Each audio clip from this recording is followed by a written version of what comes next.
ವಿದ್ಯಾರ್ಥಿಗಳೇ, ಇವತ್ತು ನಾವು ನವೋದಯಕ್ಕೆ ಸಂಬಂಧಪಟ್ಟಿರುವಂಥ ಗದ್ಯಾವಳಿ ಅಂದ್ರೆ ಗದ್ಯ ಭಾಗದ ಒಂದು ಪಾಠವನ್ನು ನೋಡ್ತಾ ಹೋಗ್ರಿ. ಇದು ನವೋದಯಕ್ಕೆ ಸಂಬಂಧಪಟ್ಟಿರುವಂಥದ್ದು.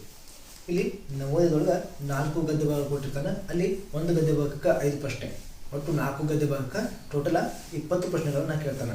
ಅದಕ್ಕೆ ಗದ್ಯ ಭಾಗವನ್ನು ನಾವು ಸರಿಯಾಗಿ ಓದಿದ್ರೆ ಮಾತ್ರ ಅಲ್ಲಿ ಏನಾಗ್ತದೆ, ನಮ್ಗೆ ಉತ್ತರ ಸಿಗ್ತಾ ಹೋಗ್ತಾವೆ. ಆ ಉತ್ತರ ಏನಿರ್ತಪ್ಪ ಅಂದರೆ ಅಲ್ಲಿ ಗದ್ಯ ಭಾಗದನ್ನ ಸಿಗ್ತಾವೆ. ಅದಕ್ಕೆ ಗದ್ಯ ಭಾಗವನ್ನು ನಾವು ನೀಟಾಗಿ ಓದ್ಕೊಂಡಿದ್ರೆ ನಮ್ಮ ಆ ಉತ್ತರವನ್ನು ಕಂಡುಹಿಡಿಯೋಕೆ ಸಾಧ್ಯ ಆಗ್ತೈತಿ. ಹಾಗಾದರೆ ನಿಮಗಿರುವಂಥ ಒಂದಿಷ್ಟು ಮಾದರಿ ಗದ್ಯ ಭಾಗವನ್ನು ನಾನು ಹೇಳ್ತಾ ಹೋಗ್ತೀನಿ, ಸರಿಯಾಗಿ ಕೇಳಿಸ್ಕೊಳ್ಳಿ. ಗದ್ಯ ಭಾಗ ಒಂದು, ನಾನು ಸುಮಾರು 6 ವರ್ಷದವನಾಗಿದ್ದೆ. ಇಲ್ಲಿ ಒಬ್ಬ ವ್ಯಕ್ತಿ ತನ್ನ ಅಂದರೆ ಈ ಒಂದು ಗದ್ಯವನ್ನು ಬರೆದಿರುವಂಥ ವ್ಯಕ್ತಿ ತನ್ನ ಬಾಲ್ಯದ ಕಥೆಯನ್ನು ಹೇಳಕ್ಕೆ ಸ್ಟಾರ್ಟ್ ಮಾಡ್ತಾನೆ ನೋಡ್ರಿ. ಆ ವ್ಯಕ್ತಿ ಮೊದಲು ಎಷ್ಟಪ್ಪ ಅಂದರೆ 6 ವರ್ಷದವನಿರ್ತಾನೆ. ಎಷ್ಟು 6 ವರ್ಷದ ಒಬ್ಬ ಹುಡುಗನಾಗಿರ್ತಾನೆ. ಆಗ ನಾನು ಒಂದು ಪುಸ್ತಕದಲ್ಲಿ ಒಂದು ಸುಂದರವಾದ ಚಿತ್ರವನ್ನು ನೋಡಿದೆ. ಆ ವ್ಯಕ್ತಿ ತನ್ನ ಜೀವನದ ಕಥೆಯನ್ನು ಸ್ಟಾರ್ಟ್ ಮಾಡ್ತಾನೆ. ಅಂದರೆ ತನ್ನ ಬಾಲ್ಯದಲ್ಲಿ ಆಗಿರುವಂಥ ಒಂದಿಷ್ಟು ಘಟನೆಗಳ ಬಗ್ಗೆ ಹೇಳ್ತಾ ಇರ್ತಾನೆ. ಆ ಹುಡುಗ ಏನು ಮಾಡ್ತಾನಪ್ಪ ಅಂದರೆ ಒಂದು ಪುಸ್ತಕದಲ್ಲಿ ಒಂದು ಸುಂದರವಾದಂಥ ಚಿತ್ರವನ್ನು ನೋಡ್ತಾನೆ. ಏನು ಆ ಒಂದು ಪುಸ್ತಕದೊಳಗೆ ಒಂದು ಸುಂದರವಾದಂಥ ಚಿತ್ರವನ್ನು ನೋಡ್ತಾನೆ. ಅದು ಒಂದು ದಟ್ಟವಾದ ಕಾಡಿನ ಚಿತ್ರವಾಗಿತ್ತು. ಆ ಹುಡುಗ 6 ವರ್ಷದ ಹುಡುಗ ನೋಡಿರುವಂಥ ಚಿತ್ರ ಏನಿತ್ತಲ್ಲ, ಅದು ಏನಾಗಿತ್ತಪ್ಪ ಅಂದರೆ ಒಂದು ದಟ್ಟವಾದಂಥ ಕಾಡಿನ ಚಿತ್ರವಾಗಿತ್ತು.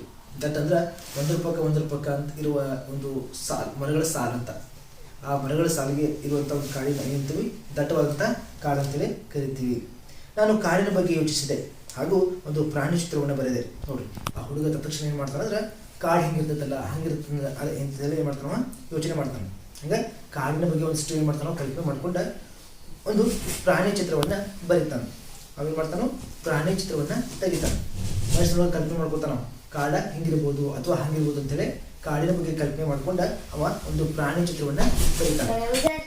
ಹಿರಿಯರಿಗೆ ತೋರಿಸಿದೆ. ಆ ಹುಡುಗ ಆ ಚಿತ್ರವನ್ನು ತೆಗೆದ ಅಲ್ಲಿ ನೋಡ್ಕೊಂಡ್ರಂಗಿಲ್ಲ. ಅವೇನು ಮಾಡ್ತಾನಪ್ಪ ಅಂದ್ರೆ ಆ ಚಿತ್ರವನ್ನು ಕೆಲವೊಂದಿಷ್ಟು ಮನೆಯಲ್ಲಿರುವಂಥ ಅಥವಾ ಹೊರಗಡೆ ಇರುವಂಥ ಒಂದಿಷ್ಟು ಹಿರಿಯರಿಗೆ ಏನು ಮಾಡ್ತಾನೆ ಅಂದರೆ ಆ ಚಿತ್ರವನ್ನು ತೋರಿಸ್ತಾನೆ. ನೋಡಿ, ಯಾವುದೋ ಒಂದು ಮಗು ತಾನು ಏನಾದರೂ ತೆಗೆದ್ರೆ ಅಥವಾ ತಾನು ಏನಾದರೂ ಕಲ್ತ್ರೆ ಅದನ್ನು ಇನ್ನೊಬ್ಬರ ಮುಂದೆ ಶೇರ್ ಮಾಡ್ಕೊಳ್ಳೋವರೆಗೂ ಅದಕ್ಕೆ ಏನಿರಂಗಿಲ್ಲ, ಖುಷಿ ಇರಂಗಿಲ್ಲ ಅಂತ. ಅದನ್ನು ಯಾವಾಗ ಅದನ್ನು ಶೇರ್ ಮಾಡ್ಕೊತಾರೆ ಅವಾಗ ಅದಕ್ಕೆ ಖುಷಿ. ಅಂದ್ರೆ ಅವೆಲ್ಲ ಏನು ಮಾಡಬೇಕು, ನನಗೆ ಶಭಾಷ್ ಇರಬೇಕಿರುವಂಥ ಒಂದು ಮನಸ್ಥಿತಿ ಆ ಮಗು ಹೊಂದಿರುತ್ತೆ. ಅದೇ ರೀತಿ ಈ ವ್ಯಕ್ತಿ ಕೂಡ ಆ ಚಿತ್ರವನ್ನು ಬೇರೆ ಹಿರಿಯರಿಗೆ ತೋರಿಸ್ಬೇಕಂತೇಳಿ ಬಯಸಿರ್ತೈತಿ.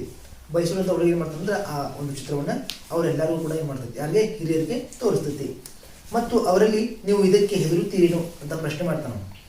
ಆ ಒಂದು ಚಿತ್ರವನ್ನು ಹಿರಿಯರಿಗೆ ತೋರಿಸಿ, ಈ ಚಿತ್ರ ನೋಡಿದಾಗ ನಿಮ್ಗೆ ಏನಾದರೂ ಹೆದರಿಕೆ ಆಗ್ತೈತೆ ಅಥವಾ ನೀವು ಏನಾದರೂ ಹೆದರ್ತೀರಾ ಅಂತೇಳಿ ಪ್ರಶ್ನೆಯನ್ನು ಮಾಡ್ತಾನೆ ಎಂದು ಕೇಳಿದೆ.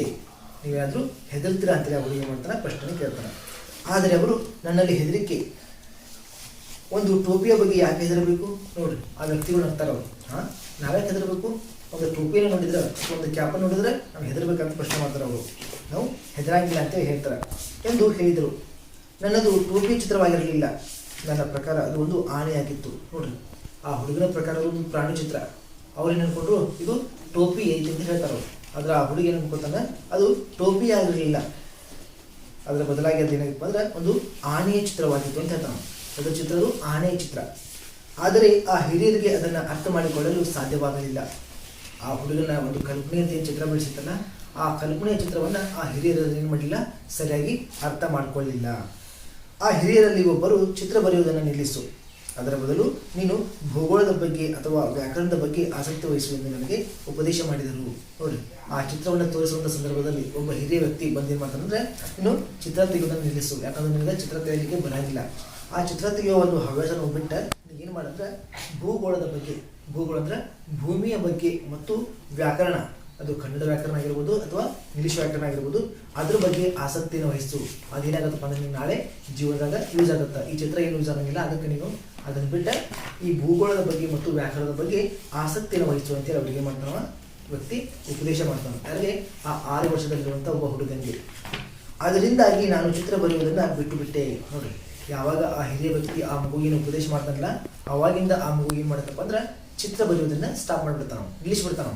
ಯಾಕಂದ್ರೆ ನನ್ನ ಚಿತ್ರ ಸರಿಯಾಗಿ ತೆಗೆಯಕ್ಕೆ ಬರೋಲ್ಲ ಅಂತ ತಿಳ್ಕೊಂಡ್ಬಿಡ್ತಾನೆ. ಅದ್ರ ಬದಲಿ ಏನು ಮಾಡ್ತಾನಪ್ಪ ಅಂದ್ರೆ ಭೂಗೋಳ ಮತ್ತು ವ್ಯಾಕರಣದ ಮೇಲೆ ಆಸಕ್ತಿಯನ್ನು ವಹಿಸ್ಕೊಳ್ತಾನೆ. ಹಾಗಾಗಿಯೇ ನಾನೊಬ್ಬ ಪ್ರಸಿದ್ಧ ಕಲಾವಿದನಾಗಲಿಲ್ಲ.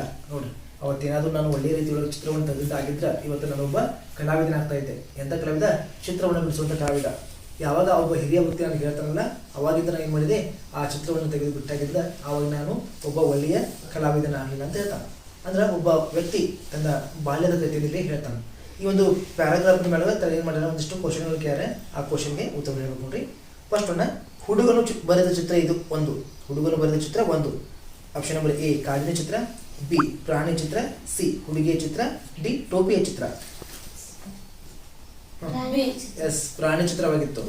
ಹುಡುಗ ಕಲ್ಪನೆ ಅಂತ ಏನಾಗಿತ್ತಪ್ಪ ಅಂದ್ರೆ ಅದು ಪ್ರಾಣಿಯ ಚಿತ್ರವಾಗಿತ್ತು. ಗುಡ್. ಹೆದರಿಕೆ ಎಂಬುದು ಒಂದು ಡ್ಯಾಶ್. ಹೆದರಿಕೆ ಎಂಬುದು ಒಂದು ಡ್ಯಾಶ್. ಪ್ರಶ್ನೆ, ಹೇಳಿಕೆ, ಸಿ ಕೋರಿಕೆ, ಡಿ ಆಜ್ಞೆ. ಯಾವ್ದು? Yes, option number A. Good. ಪ್ರಶ್ನೆ ಅದು ಪ್ರಶ್ನೆ ಮಾಡ್ತಾರೆ ಅವರು. ಆ ಹುಡುಗ ಏನಾದ್ರು ಹೆದರಿಕೆ ಅಂದ್ರೆ ಪ್ರಶ್ನೆ ಮಾಡಿದಾಗ ಆ ವ್ಯಕ್ತಿ ಏನ್ ಹೇಳ್ತಾನ, ನಮಗೆ ಹೆದರಿಕೆ ಅಂತ ಪ್ರಶ್ನೆ ಮಾಡ್ತಾರ ಅವರು. ಕರೆಕ್ಟ್. 3 ಹಿರಿಯರು ಉಪದೇಶ ಮಾಡಿರದಿದ್ದರೆ ಮಗು ಮುಂದೆ ಏನಾಗುತ್ತಿತ್ತು ಎಂದರೆ ಒಬ್ಬ ಭೂಗೋಳಶಾಸ್ತ್ರಜ್ಞ, ಬಿ ಒಬ್ಬ ಗಣಿತ ಶಾಸ್ತ್ರಜ್ಞ, ಸಿ ಒಬ್ಬ ಕಲಾವಿದ, ಡಿ ಒಬ್ಬ ವ್ಯಾಕರಣ. ಆಪ್ಷನ್ ನಂಬರ್ ಸಿ ಕಲಾವಿದ. ಒಂದು ವೇಳೆ ಅವ್ರು ಏನಾದ್ರು ಅವಂಗ ಹೇಳಲಿ ಅಂದ್ರೆ ಆ ವ್ಯಕ್ತಿ ಏನಾಗ್ತಿದ್ದು ಒಬ್ಬ ಚಿತ್ರ ಕಲಾವಿದ ಆಗ್ತಾ ಇದ್ದ, ಅಂದ್ರೆ ಚಿತ್ರವನ್ನು ತೆಗೆಯುವಂತ ಒಬ್ಬ ವ್ಯಕ್ತಿ ಆಗ್ತಾ ಇದ್ದಂತ. ಗುಡ್. ಸರಿಯಾಗಿ ಕಳಿಸಿಕೊಂಡು. 4ನೇದು ಆ ಹುಡುಗ ಚಿತ್ರ ಬರೆಯುವುದನ್ನು ಬಿಟ್ಟು ಬಿಡಲು ಕಾರಣವೇನು? ಅವನಿಗೆ ಆ ರೀತಿ ಉಪದೇಶ ಮಾಡಿದ್ದರಿಂದ, ಬಿ ಅವನು ಗಣಿತ ಶಾಸ್ತ್ರಜ್ಞನಾಗಲು ಬಯಸಿದ್ದರಿಂದ, ಸಿ ಅವನಿಗೆ ಅದಕ್ಕೆ ತಕ್ಕ ಸಮಯವಿಲ್ಲದರಿಂದ, ಡಿ ಚಿತ್ರ ಬರೆಯುವುದು ಅವನಿಗೆ ಕಷ್ಟವಾದುದರಿಂದ. ಆಪ್ಷನ್ ನಂಬರ್ ಎ ಅವನಿಗೆ ಆ ರೀತಿ ಉಪದೇಶ ಮಾಡಿದ್ರಿಂದ. ಒಬ್ಬ ಹಿರಿಯ ವ್ಯಕ್ತಿ ಏನ್ ಮಾಡ್ತಾರಪ್ಪ ಅಂದ್ರೆ ನಿನಗೆ ಚಿತ್ರ ಬಿಡಿಸಕ್ ಬರಂಗಿಲ್ಲ, ಅದನ್ನ ಬಿಟ್ಟು ಬಿಡು ಅಂತ ಹೇಳಿದ ಕಾರಣಕ್ಕಾಗಿ ಅವರು ಕಲಾವಿದರು ಆಗಲಿಲ್ಲ. 5 ಸುಂದರವಾದ ಎಂಬುದರ ವಿರುದ್ಧ ಪದ. ಗುಡ್. ಸುಂದರವಾದ ವಿರುದ್ಧ ಪದ. ಎ ಅಚ್ಚುಕಟ್ಟಾದ, ಬಿ ಮನೋಹರವಾದ, ಸಿ ಮುದ್ದಾದ, ಡಿ ಕುರುಪವಾದ. ಎಸ್, ಸುಂದರ ಮತ್ತು ಕುರುಪ. ಇಲ್ಲಿ ನೋಡ್ರಿ ಕ್ವಶನ್ ಯಾವ ರೀತಿ ಕೇಳ್ತಾನಪ್ಪ ಅಂದ್ರೆ ಸಮಾನಾರ್ಥಕ ಮೇಲೆ ಕೇಳ್ಬೋದು, ವಿರುದ್ಧಾರ್ಥಕ ಕೇಳ್ಬೋದು, ನಾನಾರ್ಥಕದ ಮೇಲೆ ಕೇಳ್ಬೋದು, ಅಥವಾ ಒಂದಿಷ್ಟು ಸಮಯದೊಳಗ ಪದಗಳ ಅರ್ಥದ ಮೇಲೆ ಕೇಳ್ತಾನೆ. ಅದಕ್ಕೆ ಪ್ಯಾರಾಗ್ರಾಫ್ ಅನ್ನ ನೀಟಾಗಿ ಓದ್ಕೋಬೇಕು, ಅದನ್ನ ತಿಳಿಬೇಕು. ಆ ಪ್ಯಾರಾಗ್ರಾಫ್ ಇರುವಂತ ಶಬ್ದಗಳ ಅನುಸಾರವಾಗಿ ಒಂದಿಷ್ಟು ಪ್ರಶ್ನೆ ಕೇಳ್ತಾರ ಅವ್ರು. ಅದಕ್ಕೆ ಪ್ಯಾರಾಗ್ರಾಫ್ ಓದೋಕ್ಕಿಂತ ಮುಂಚೆ ಪ್ರಶ್ನೆಗಳನ್ನ ಓದ್ಕೊಂಡು ಮಾಡ್ಬಿಟ್ಟಿರತ್ತೆ. ಪ್ರಶ್ನೆ ಓದ್ಕೊಂಡ ನಂತರ ಏನ್ ಮಾಡ್ಬೇಕು, ಗದ್ಯ ಭಾಗ ನೋಡ್ಕೋಬೇಕು. Okay, all the best. ಎಲ್ಲ ಸರಿಯಾಗಿ ಓದ್ಕೊರಿ, ಪ್ರಶ್ನೆ ಸರಿಯಾಗಿ ಉತ್ತರ ಕೊಡ್ರಿ. ಕಟ್ ಮಾಡಿ.